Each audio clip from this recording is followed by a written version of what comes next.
Thank you very much. I appreciate the welcome, and it's nice to come by and have a chance to visit with you. Claude and I do go back a few years, and it's nice to be invited back. I did 3 lectures here last year, and it says something to be invited back. Maybe it doesn't say everything, but it says something. Maybe it says, let's give him one more chance, see if he can pull it out this time. It's nice to see all of you. How many of you, this is the first time you've seen me? Can I see your hands?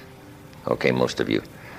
Some of you I recognize have been back a few times the last few years that I've been coming to Phoenix. But I appreciate being invited to come and spend some time with you.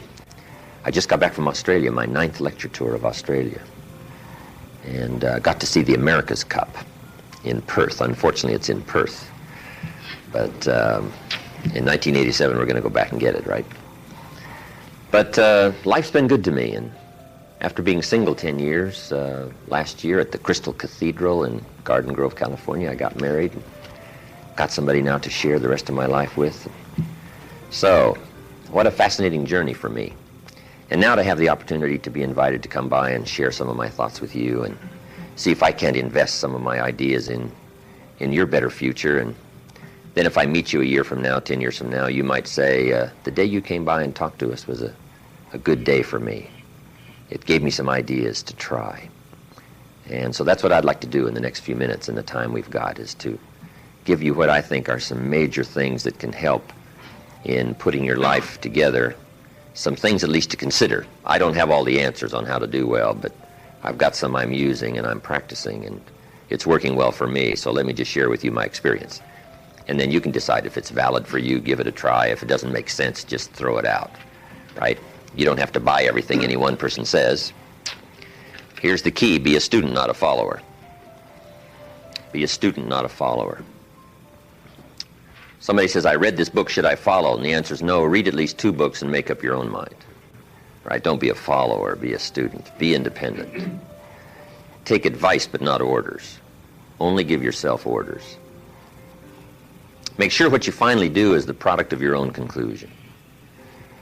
That's what university's for, to debate all the ideas, not just to buy them all, debate them all, and then decide what's best for you, where to go from there. But university's a great place to hear an exchange of ideas on a wide variety of major life topics, and that's what it's all about, taking the time to go through it. Now, what I'd like to give you is what I think are the 5 major pieces to the life puzzle. 5 major pieces to the life puzzle.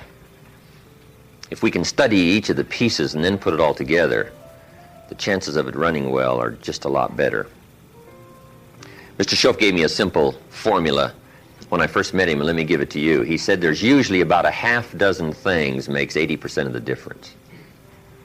I thought that was a good formula. I've applied that to a lot of things. There's usually about a half dozen things makes 80% of the difference. There's about a half dozen wealth things, about a half dozen health things that can give you the 80% solution to the problem. Then Mr. Schoaf said, be a student of those half dozen basic things. Pretty good advice. Success is not doing extraordinary things. Success is doing ordinary things extraordinarily well. So if you just learn to do it well, key things well, learn to speak well. Poor people can talk and rich people can talk. Looks like rich people talk better. It's just learning a skill with a high degree of precision. Learning to speak is called survival. Learning to speak well is called success. So we can speak well enough to survive, or we can speak the extra well enough to succeed.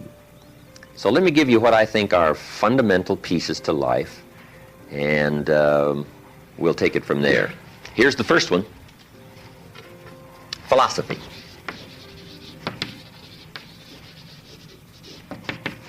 Pretty well-known word on a university campus, philosophy. Philosophy, in very simple terms, is simply what you know.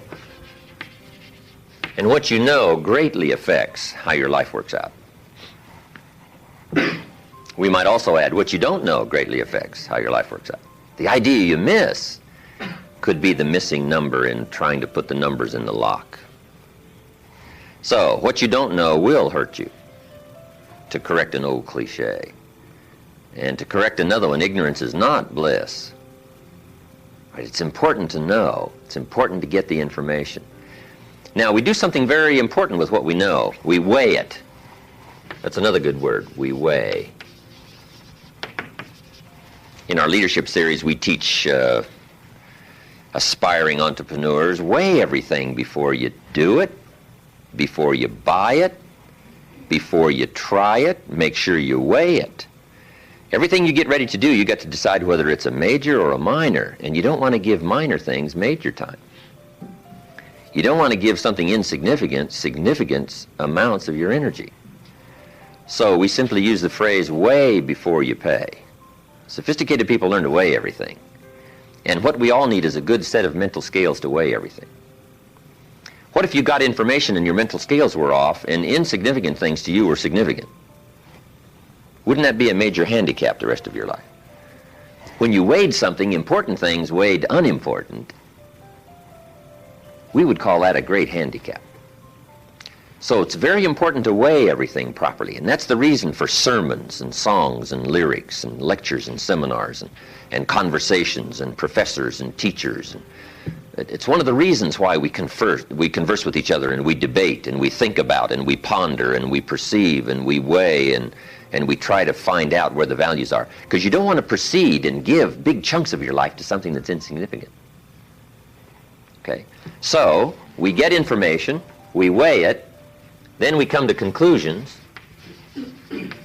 These are just some key words. Conclusions about values.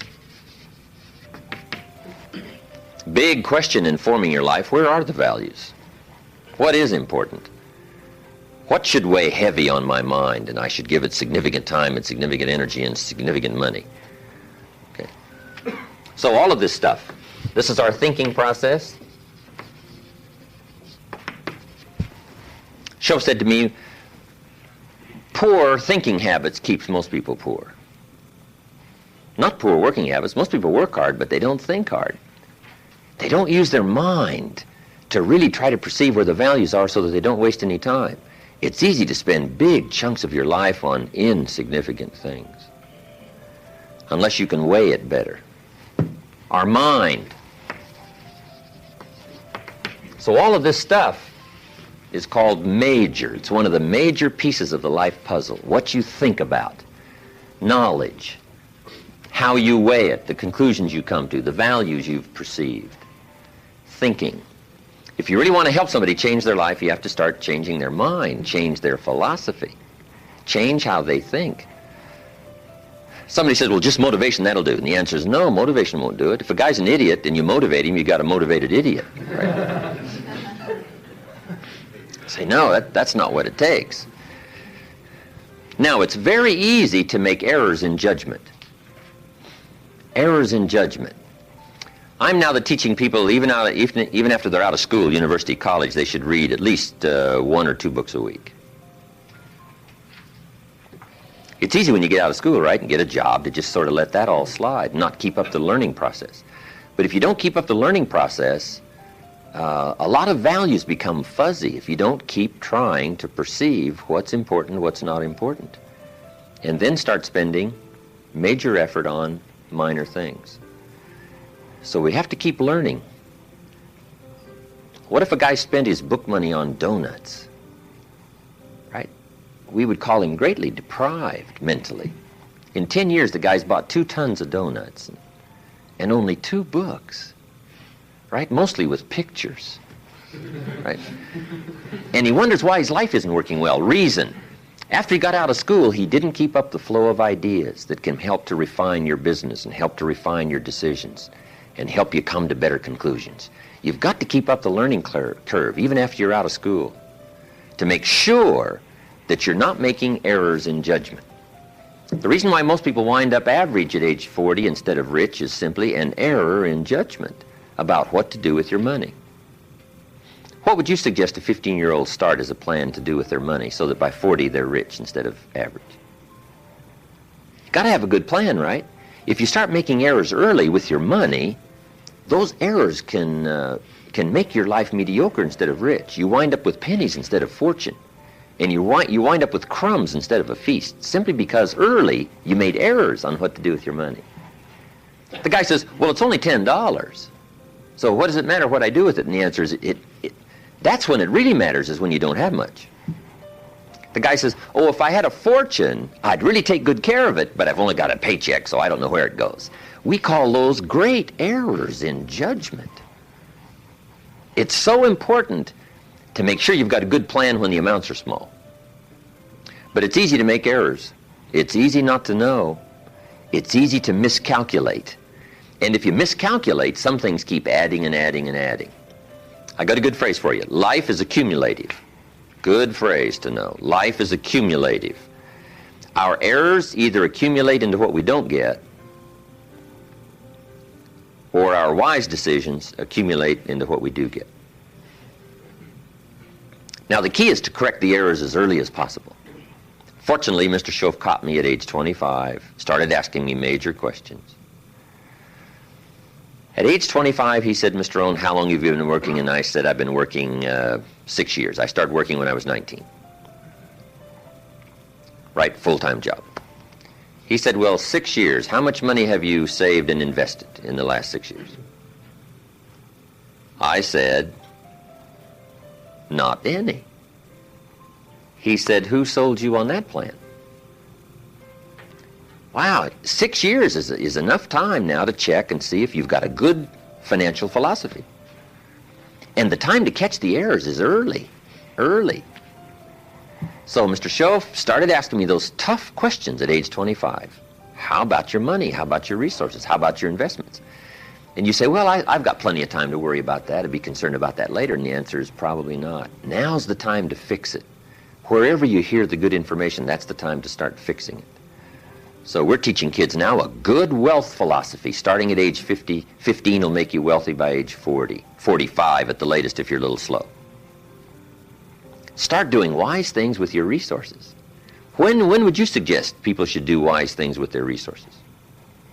Answer, as soon as they get the better information. Now, you can't do what you don't know, but the key is to keep learning so that good ideas keep occurring to you. Now you can do more wise things. Okay? But philosophy is where it all begins, what you know. Now, to know wise things, you simply have to study, as you're doing. Keep up the reading, keep up the conversations, keep up the listening to lectures, keep going through the information, keep stashing it away, taking the notes, right? There's no better way to adjust your philosophy than to have a continual flow of ideas. But that's the first piece of the life puzzle, philosophy. Now, here's number 2. Philosophy determines attitude. Attitude is simply how you feel. First, what you know sets the sail of your life. Now, how you feel starts taking you there. Attitude. Now, there's all kinds of ways to feel, right? You can feel good or you can feel bad.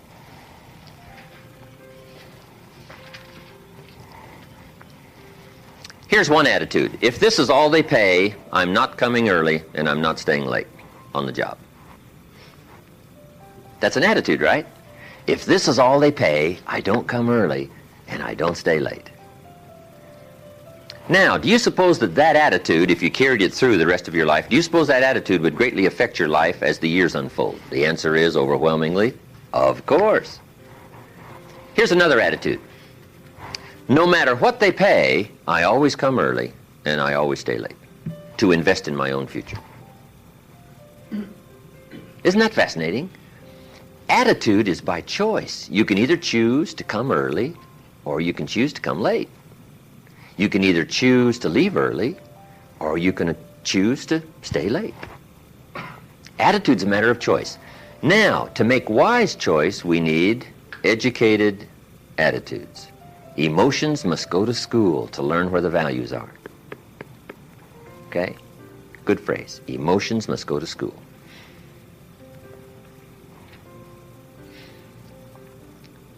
When kids are young, right? A 3-year-old, falls on the floor and kicks his feet and screams. We say, well, that's okay when you're 3, but it isn't okay when you're 30. Right? As a little kid, right, you can retaliate and punch somebody out, but when you're 23, we say, No, no. You got to learn now to take that emotion and send it to school and find out where the values are. It's okay to feel strong, but you've got to learn to restrain yourself in a society if you want life to go well for you. So attitudes now become a matter of educated choice. Educated choice.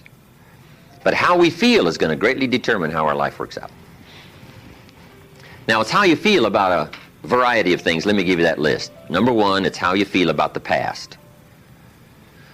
Now, when you're young, you haven't got that much past to feel about, but I'm sure you've had some ups and downs. You've had some wins and losses, right? You wouldn't have arrived here if you hadn't have done fairly well, and I'm sure everybody has also arrived here with some already pretty tough things you've had to face and decisions you've had to make. Who knows what a variety of stories there are here. I'm sure if we knew some of the stories, we'd, shut mine down, listen to yours. There's probably some fascinating stories here already, some things you've been through. So part of our attitude is based on how we feel about the past. Some people are still carrying the burdens of the past. They're affected by some difficulties, some losses, whatever, and they're carrying it around like a burden. Instead of using the past as a school, they're using it as a threat to their life. So part of it is solving the attitude about the past, how you feel about it. Number two, it's how you feel about the future. Facing the future, very important, key part of our life. Now, there's two ways to face the future. Here they are. One, anticipation. That's one way to face the future, anticipation.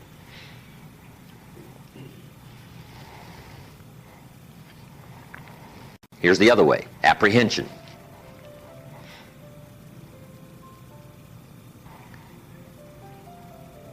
Now, most people face the future with apprehension, primarily because they bought somebody else's view. They don't have their own future well designed. So in the absence of having your own future well designed, you have a tendency to be persuaded to buy somebody else's future. Here's what's going to happen, here's what's going to happen. Boy, it's easy to let your days be clouded by all of that. So some days, somewhere along the line, you've got to start settling for sure how you feel about the future. And how you feel about it greatly determines what you do. If you don't feel good about the future by having goals set, you take what we call uncertain steps. It's difficult to be confident about the day if you don't have your future well designed. So here's one of the keys to do about your future. Set goals, write them down, design the future. Where do you want to go? What do you want to do? What do you want to be? What do you want to see? What do you want to have? What do you want to share? Even if it all changes 12 months from now, the key is to start making a list now. The cities you want to visit, the people you'd like to meet, your health goals, your investment goals, all that stuff. Start writing it, putting it in a journal somewhere. And let it all change as time unfolds. Something that you think is very important right now, 2 years from now, you'll say, that was kind of foolish. How come I thought that was so important, right? Because you'll grow beyond that. But right now it's important to get as clear a picture as you can of the future. Set your dreams, set your goals. Because it's important. How the day goes is greatly determined by your confidence about the future. Now here's another attitude. It's how you feel about each other. It's how you feel about society and the community and the country. It's very important. It's not that difficult to be a cynic. And cynicism greatly influences how your life works out. But it's also important to understand that if you want to do well, it takes all of us to help each of us. Good phrase. It takes all of us to help each of us do well. You can't succeed by yourself.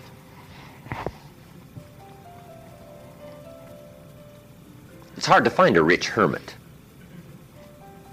You can't succeed by yourself. You need a market. You need a society. We need each other's ideas. We need each other's collective ideas.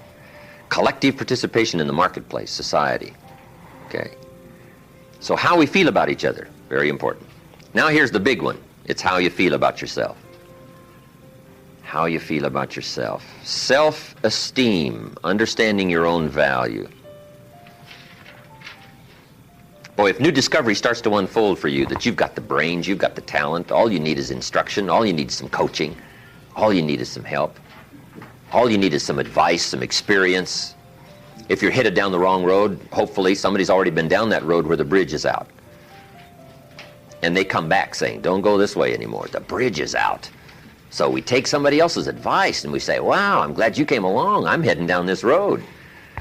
So learning from other people's experiences, picking up all the ideas so that we can feel good about ourselves. You've got the talent, you've got the skill. That's what university's for, school is for, is to help guide all this available potential. And there isn't anybody here that hasn't got the potential to become wealthy and powerful and sophisticated and influential and live uniquely. That's all within all of your reach. Some people live unfortunate lives of tragedy and despair, but that's not here. You've become those few percentage points that have the unusual gift of association and awareness and exposure to the best that the country has to offer. And here you are at a well-known university with all the chances and all of the opportunities within your reach, and with your brains and with your potential and your power and your drive and your incentives, no telling what miracles you can go do and what unique things you can accomplish. You'll look back on these days saying, those were good days that exposed me to ideas and philosophies and people and gave me chances and opportunities to become somebody unique. But everybody here's got the potential, but you've got to feel that. You've got to think well about yourself. Now, self-esteem primarily comes from engaging in the disciplines that lead to value. Self-esteem comes from engaging in the disciplines that lead to value. We don't lack potential, but to bring value from potential, we need the disciplines. Now, one of the major things that makes us not feel good about ourselves is not engaging in the disciplines. If you keep letting yourself off the hook, or just ho-humming it and letting it all slide, then you don't feel good about yourself. Best is the ant philosophy, right? To feel good about yourself, do your best. Gather all you can during the summer. We call that the ant philosophy. Ants don't settle for half. They go for all. All you possibly can. Do the best you can. It's the greatest lift of self-esteem is doing the best you can. Okay? So attitude plays such an important part in the 5 pieces of the life puzzle. Now, what's next? Number 3. First is philosophy. Second is attitude. Philosophy and attitude determines activity. Activity is what you do. Key phrase, success is a doing. You actually now have to do it. It seems as though God has designed that the major part of the value of our life is left to our own mental genius. You've got to decide what you want to become.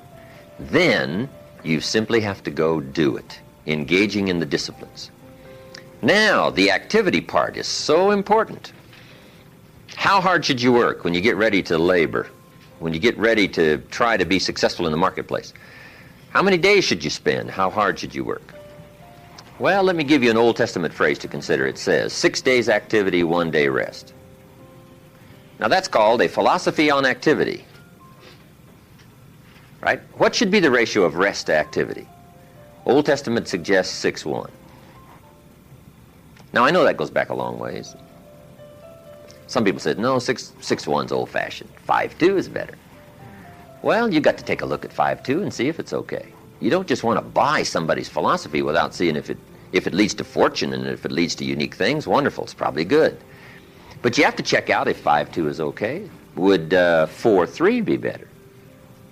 I don't know. You got to check everything. I do know this, good phrase, don't rest too long.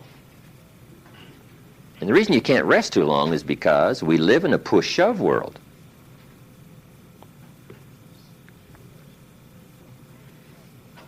Key phrase, it's a push-shove world. We live in a world of conflict, and the conflict, at the higher levels, it's called the conflict between good and evil. That's one way to describe it. It's the conflict between health and sickness.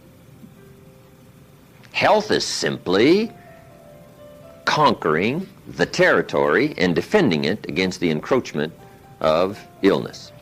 Guess where illness always seems to be? Testing the outer edges of your health plan.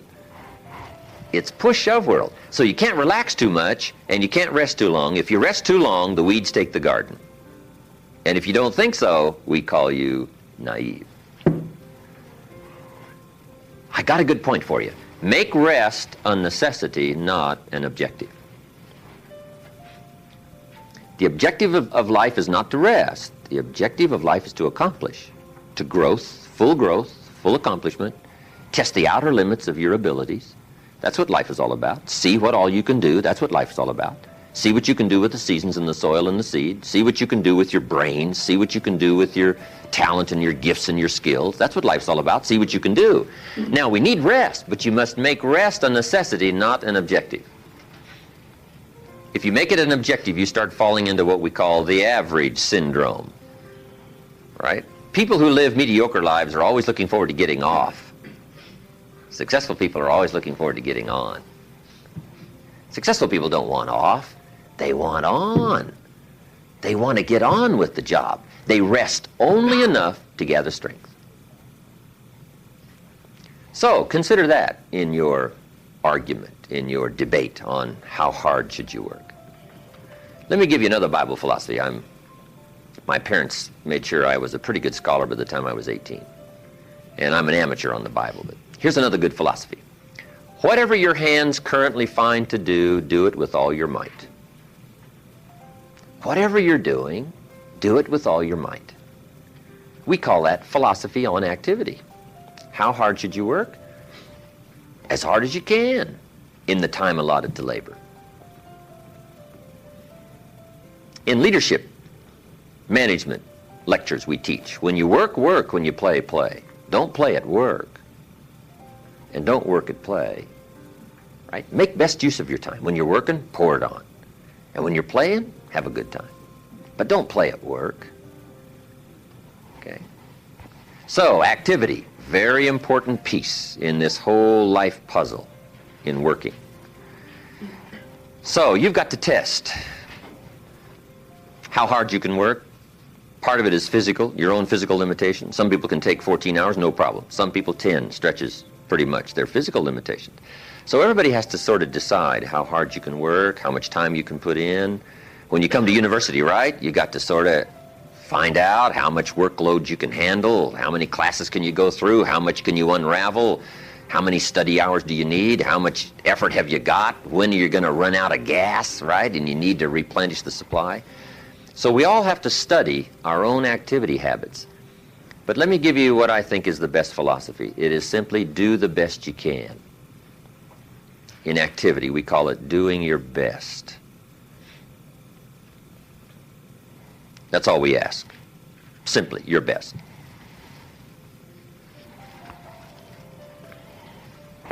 If you want to put together a championship team, one simple requirement for all those who participate, just do your best.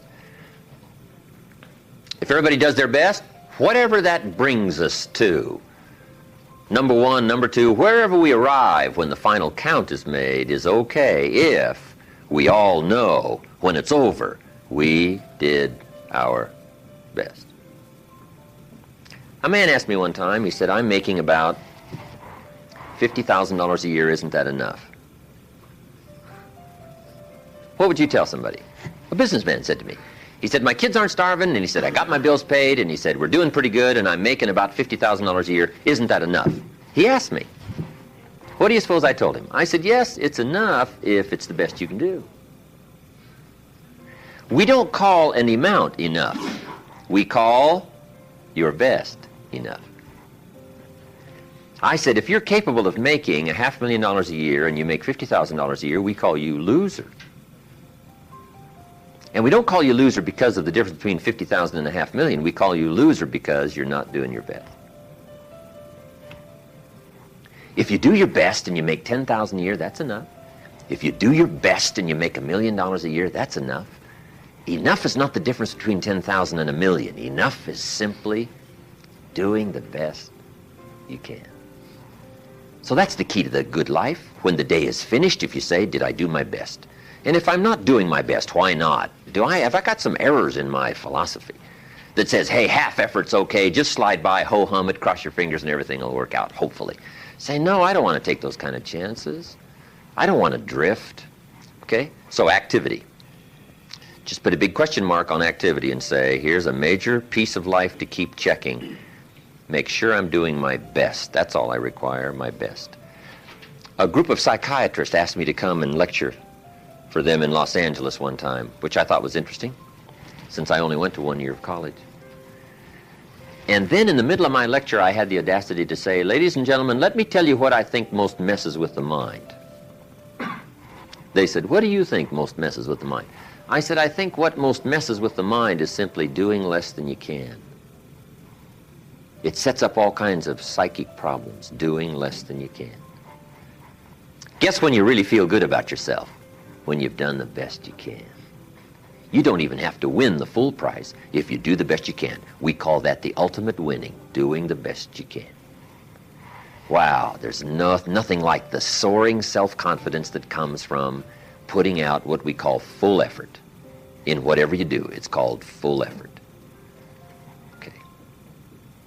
So, activity. Now, activity leads to what? Number 4. Philosophy, activity, attitude leads to number 4. Results.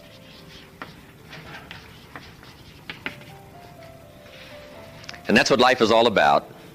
Putting the first 3 together. Good philosophy, attitude, high activity to get the ultimate called results. I got a good phrase for you. Results is the name of the game. Productivity.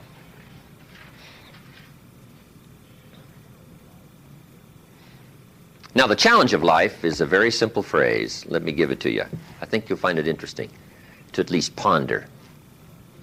The challenge of life is to make measurable progress in reasonable time.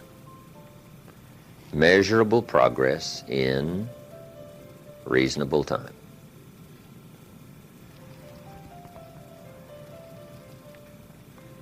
First, we don't want to be unreasonable with time. If you and I agree to do something, 5 minutes later I'm asking you, how are you doing? You say, I haven't left the building yet. You can't ask in 5 minutes. 5 minutes is too soon. That's unreasonable. Now, if I don't ask you for 5 years, we call that too late. You can't wait 5 years, and you can't go 5 minutes, right? We all have to learn what is reasonable time to expect somebody to make progress, to grow, to change, to develop. So all of us have to learn, especially if you're going to become leaders, entrepreneurs, if you're going to have management responsibilities and work with people, you got to understand what is reasonable time. We don't want to be unreasonable with time. But here's what else we expect. Measurable progress in reasonable time. How many years should the child spend in 4th grade? Approximately. About 1. You say, well, if they're nice kids, would you give them 3 or 4? You say, no, you can't spend 4 years in 4th grade. It's unacceptable. We put on the family pressure. We put on peer pressure, right? We put on all kinds of pressure. You can't spend 4 years in 4th grade. Now, wouldn't that be interesting if we applied the same kind of social pressure all of our lives? What would be acceptable to society for wise investments to have been made by age 30 so that you can really properly take care of yourself and your family? Somehow we've missed those standards, right? Shouldn't it be popular to be wealthy by age 40? And shouldn't we look at somebody who by age 45 is not at least financially independent saying, where have you been? Tibet? Or Bangladesh you probably have spent. You mean you've been here all this time? Right? Shouldn't we make it a bit unacceptable not to be well off in what we call reasonable time? But what if a guy spent his potential fortune on non-essentials from age 15 to age 45? Shouldn't we call that unacceptable? Shouldn't teenagers ask their parents, how come we're not rich? We live in a rich country. This is America. Aren't those good questions? How about the wisdom of a good plan versus a poor plan? What if a man was a farmer and he ate his seed corn? Instead of planting it, he ate it. Wouldn't we make arrangements to go get his children? And say, the kids aren't safe. The man's insane. He eats his seed corn. He doesn't plant it. Wow. I just offer that as kind of an interesting question. If we make such pressure demands for fourth grade, why shouldn't we make those same pressure demands for the rest of life? Interesting question, right? Good debatable question. Now, part of it is society eases back on us as far as ongoing demand of results. But here's what I'd ask you to do. Make the demands on yourself.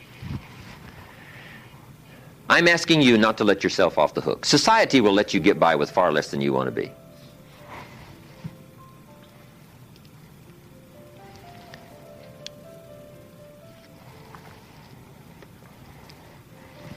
When you get out of university, how many books will the community demand that you read every month?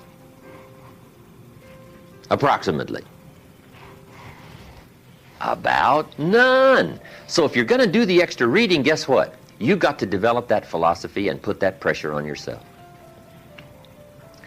But what I'm asking you to do is take a good look at results. Now, another reason why we look at results at age 25, results at age 30 on a wide variety of things, health and wealth and culture and sophistication and lifestyle and uniqueness. We keep checking all those results. Here's why. To see if there's any errors in activity. Guess how easy it is to make errors in activity? It's easy. We teach in our leadership series, don't mistake movement for achievement. Boy, sometimes it's easy to be faked out by being busy. Guy's busy 10 hours a day, but he's going in figure eights. The guy's not making progress. He's stalled, but he's busy. And he thinks being busy is going to do it. Say, no, you got to be busy doing the right things. So maybe you need activity fixed. Maybe you need attitude fixed. Who knows? The guy who says, since they don't pay well, I come late and leave early. We say, John, that's going to affect you all your life. And you've probably got the results to show it. Or maybe we need a correction of philosophy. That's why we check results. Now, here's the last piece in the life puzzle. It's called lifestyle. Lifestyle is simply how you choose to live.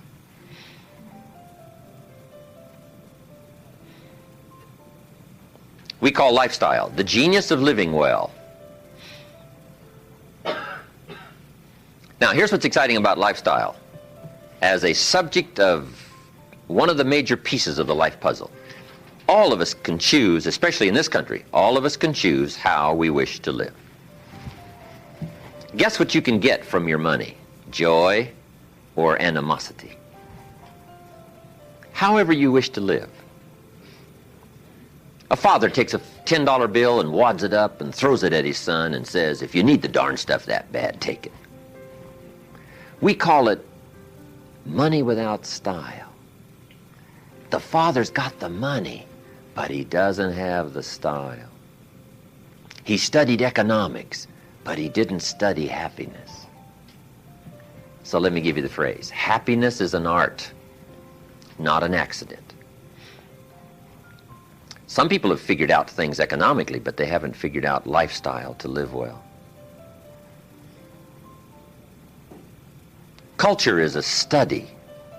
It's not an amount. Somebody says, if you have an amount of money, you'll be cultured. And the answer is no. Cultured is a study. Culture is a refinement of the mind. To be cultured, you must study culture and practice culture.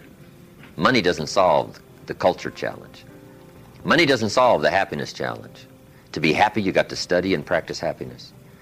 And Mr. Shove taught me all the simple ways to get joy from substance. A sophisticated gentleman knows that a rose on time is more valuable than a $1,000 gift too late. It's not the amount that counts, it's the genius that counts. It's the ideas that count. So here's what I'm challenging you to do. How to be happy with what you've got while you pursue what you want. And I'll give you time to make a note of that phrase because I think it's so important to wrap it up. how to be happy with what you've got while you pursue what you want. So I would challenge you in the last piece of the life puzzle, find ways to live uniquely.